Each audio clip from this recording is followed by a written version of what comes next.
My name is Masha, and I used to have longer hair, and I looked cute, neat, approachable. Love you, Masha!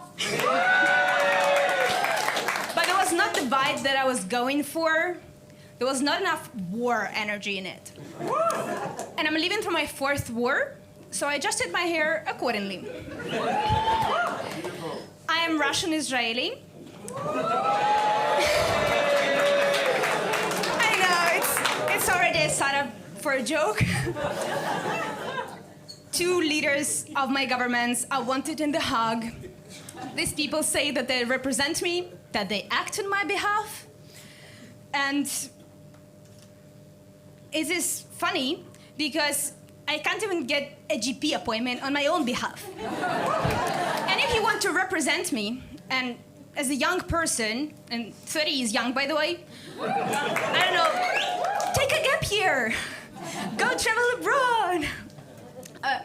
Probably, maybe not, don't go abroad, just stay home, be calm, reflect, no traveling anymore.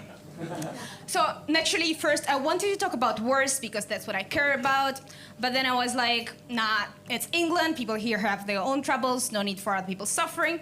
So I decided to talk about my job instead. And I do peace building.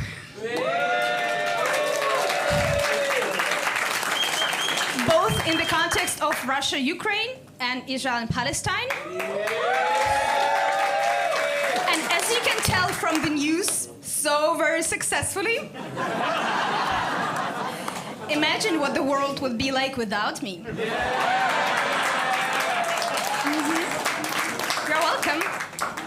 Thank you. So I learned about peace building as a professional field just a few years ago, and apparently one can have a career, grow professionally, receive promotions, salaries. Maybe calling it a salary is a bit of a stretch. People think that peace activists live on fairy dust and sunshine. Or maybe on politicians' thoughts and prayers. You know, our thoughts and prayers are with you. Thank you. So very nutritious.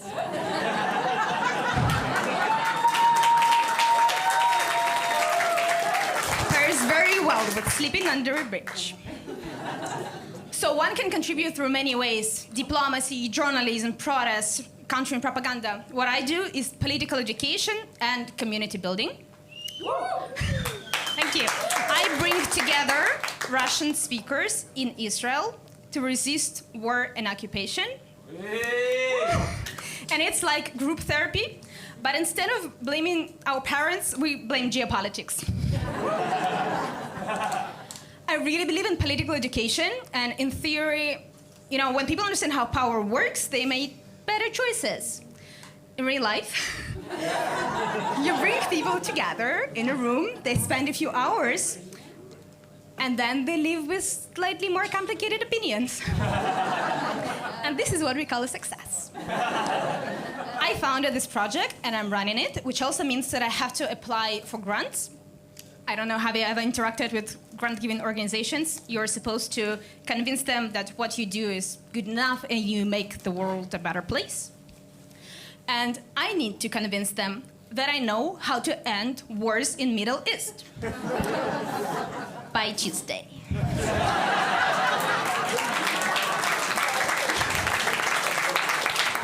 The very worst case, by Wednesday. And if my vision is convincing enough, then maybe,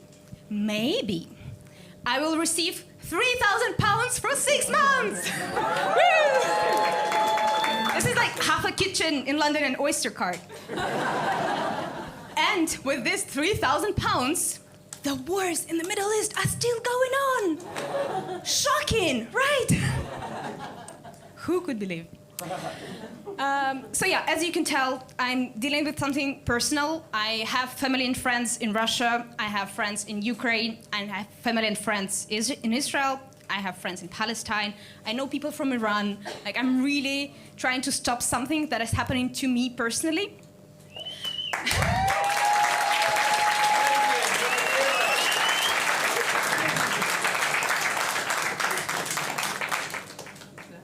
And I forgot the next slide.